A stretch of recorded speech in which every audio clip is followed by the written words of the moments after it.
So I'm going through a heartbreak right now, and I suddenly noticed that there's a part of me that actually really enjoys the drama of it, that likes to indulge in these feelings of sadness, longing, fantasy, nostalgia.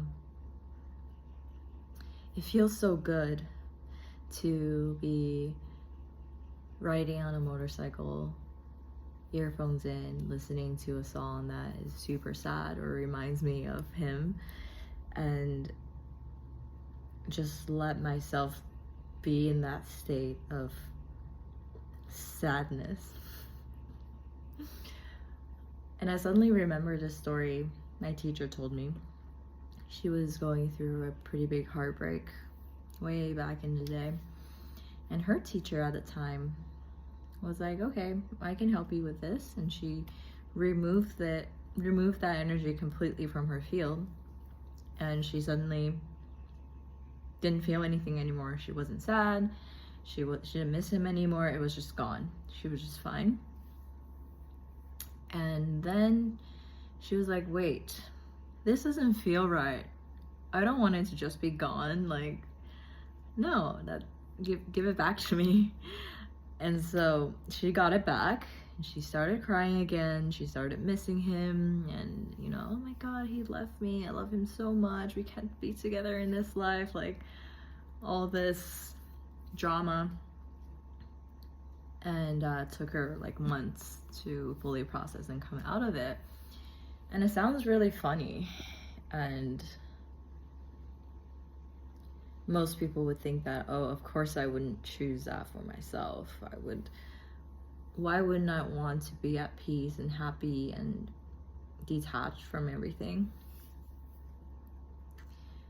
But like, if you really look into it closely, there is something just so enjoyable and beautiful about this process of allowing yourself to grieve, allowing yourself to be in that state. And a lot of good art comes from pain. A lot of depth and wisdom and dimension comes from pain. It just makes life so much richer, and it opens your heart. It really opens your heart, because you're allowing yourself to feel the full spectrum. You're expanding your capacity to hold. And I think it's also really important to have that allowance. I notice in myself there's an element of needing to be further along than I am, needing to be invincible, right? Like the part that doesn't like being vulnerable, that doesn't like feeling powerless, doesn't like feeling that someone else or something else outside of me has control over me. And that part wants to get over it as quickly as possible. That part just wants to forget, wants to move on, but is out of fear. And it's actually not productive. I think having that prolongs the process, because you're kind of in denial and bypassing how you really feel. And I've been sitting with the part that really hurts and really longs for the relationship, and I just tell her, it's all right. I know you really want him. I know you really want the relationship, and I'm not going to take that away from you. You can have your process, and I'm just here for you, patiently here for you. And I think that's been really powerful. Also, I think it's so clear to me that life is orchestrated by your higher self, and everything that happens needs to follow that core mission of your evolution. So in my specific case, I think what really, really hurts for me is that that part of me, there's a part of me that really wants to be unconditionally chosen and unconditionally loved. And with this relationship, it's like everything happened to make it almost impossible for me to receive that. And it's like the person that's involved, he just like cannot provide that for me. And I've been trying and trying and trying and waiting, and it's come to the point where it's so clear that I'm never gonna receive that from him. And so my only option, well, I do have the free will to go with multiple options, I guess. Like, I could try and distract myself with new relationships. That's one way, but that's obviously not going to be the option that I pick. And so really the only option at this point is for me to let go of that desire, let go of that need, and truly fill that void myself. And I'm seeing how life has to honor my evolution above everything. So life is not going to give me what would soothe my little inner child. And so he cannot give me what I want, and he cannot act in a way that would soothe that wound, because then I would never learn my lesson. So I think that's also a powerful thing to realize, because when it first happened, like when I first realized, like, oh my God, I actually just need to like fully let go, there was a lot of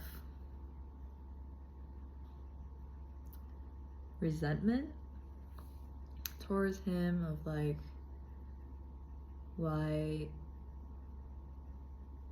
can't we just like make things work? Like, why can't you just love me? But then it's like, no, none of this is about him. He's in my life playing a role. I'm the director of my movie. I casted him as my character, and he is doing exactly what he's supposed to do, which is acting the way that he's acting, saying the things that he's saying, making the decisions that he's making. Because the whole point of this is to show you that it's time for you to let go, finally let go of this piece. I think this feels like the last piece to my self-love journey, my self-empowerment journey.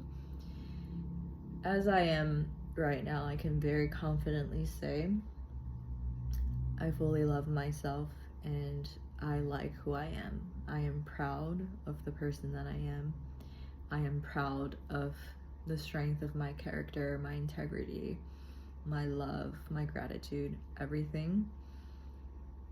And the only piece left is like that need for external validation, that need for external confirmation, waiting for someone to be like, I love you so much, I want to be with you, and only you, you're enough, I don't want anyone else. I'm waiting for that confirmation, and it's time to let that go. And so I understand, okay, things had to play out this way in order for me to learn this lesson.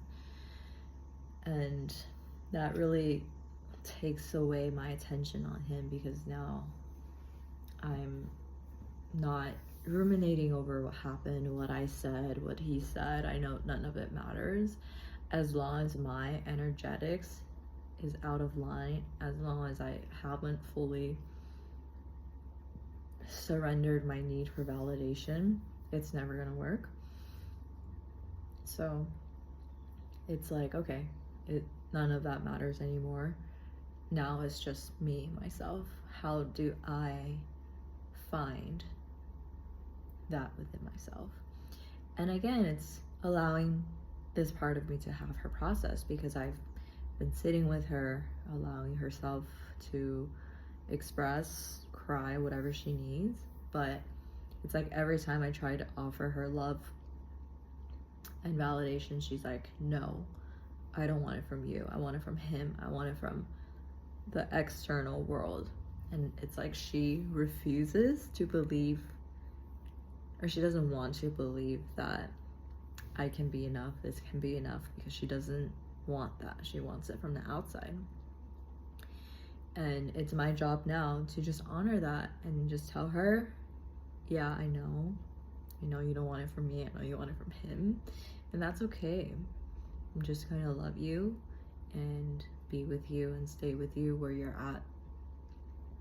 So I think I'm, through this whole process, learning also a deeper surrender, a deeper acceptance, and expanding my own container more to really just be with myself and be with whatever's present, instead of subtly trying to fix, trying to change, trying to get to the next step, the next stage. Just really, okay, this is where you're at, this is what's happening, you're also enjoying it, so that's just how it is, and that's how it's supposed to happen. And there's a lot of peace and actually joy that comes with it, because now there's no pressure. There's no pressure to be anyone else, anything else. This is just what's happening. So yeah, those are my thoughts today. Thanks for watching.